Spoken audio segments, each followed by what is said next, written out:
Lagacharla project సంబంధించి ఎంత పెద్ద గొడవ జరిగిందో మనందరికీ తెలిసిందే. ప్రజాభిప్రాయ సేకరణ వెళ్ళినా అక్కడ కలెక్టర్ను కొట్టడము, ఆయనపై దాడి చేయడము, అక్కడ మళ్ళీ ఆదివాసీ గిరిజనులపై కేసులు, దాడులు, ఇదంతా కూడా జాతీయ మానవ హక్కుల కమిషన్ దాకా వెళ్ళింది, ఢిల్లీ దాకా. దానికి సంబంధించి ఈ అంశం ఏంటో తేల్చాలంటూ నివేదికలు ఇవ్వాలంటూ స్థానిక అధికారులకు అక్కడి నుంచి నోటీసులు రావడం, ఇదంతా మనకు తెలిసిందే. సో ఇప్పుడు ఏం జరుగుతుంది, ఆ ప్రాజెక్టు సంబంధించిన నివేదిక ఎట్లా వచ్చిందనేది మీకు పూర్తి సారాంశాన్ని మీకు చెప్పే ప్రయత్నం చేస్తాను ఈ వార్త ద్వారా.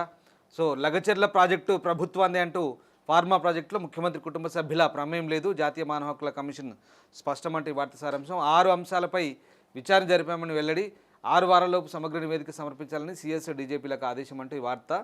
సో వికారాబాద్ జిల్లా లగచర్లలో ఫార్మాసిటీ కోసం నిర్వహించిన ప్రజాభిప్రాయ సేకరణ సందర్భంగా జరిగిన ఘటనలతో మానవ హక్కుల సంఘం స్పందించింది. జాతీయ మానవ హక్కుల కమిషన్, సంఘం కాదు కమిషన్. సో రకంగా నిందితులు అరెస్టులు, గిరిజనులపై దాడులు సంబంధించిన పూర్తి వివరాలతో 6 వారాల్లోగా సమగ్ర నివేదిక సమర్పించాలని సిఎస్ డీజీపీలకు ఆదేశించింది. నివేదికలో పేర్కొనాల్సిన అంశాలను ప్రస్తావించింది. ఫార్మా ప్రాజెక్టులో ముఖ్యమంత్రి కుటుంబ సభ్యుల ప్రమేయం లేదని చెప్తున్నారు. అట్లాగే 6 అంశాలపై విచారణ జరిపామని, పూర్తి వివరాలు రాబట్టేందుకు అన్ని కోణాల్లో విచారణ చేపట్టామని తెలిపారు. సో సోమవారం ఈ నివేదిక వెలుగులోకి వచ్చింది. లగచర్ల చుట్టుపక్కల గ్రామాల్లో 1374 ఎకరాలను సేకరించాలని నిర్ణయించిన సంగతి తెలిసిందే. సో అక్కడ ప్రజాభిప్రాయ సేకరణ వచ్చిన కలెక్టర్ ప్రతీక్ జైన్ సహా అధికారులపై దాడులు జరిగాయి.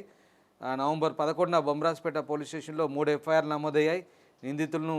అనుమానితులను అరెస్ట్ చేసే సమయంలో పోలీసులు దారుణంగా వ్యవహరించారని అక్కడ కొంతమంది గిరిజన మహిళలు నవంబర్ 18వ తారీఖున ఈ కమిషన్ ఆశ్రయించారు. జాతీయ మానవ హక్కుల హెచ్ఆర్సీని ఆశ్రయించారు.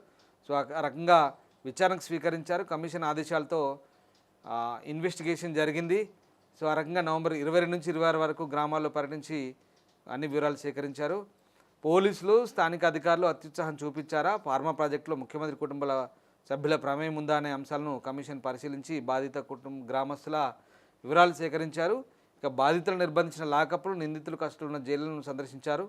సో ఆ రకంగా నివేదికను ఈ ముఖేష్ అనే ఆఫీసర్ టీం సమీక్షకు పంపింది. దర్యాప్తు నివేదిక సిఫారసులను పరిగణించామని కమిషన్ తెలిపింది. సున్నితమైన విషయంలో పోలీసులు అనుసరించిన విధానము, బాధితులు నిర్బంధించిన లాకప్లు, ఇవన్నీ కూడా సీసీ కెమెరాలు పనిచేయకపోవడం, అట్లాగే సిబ్బంది నిర్లక్ష్యంపై సీరియస్ అయ్యారు.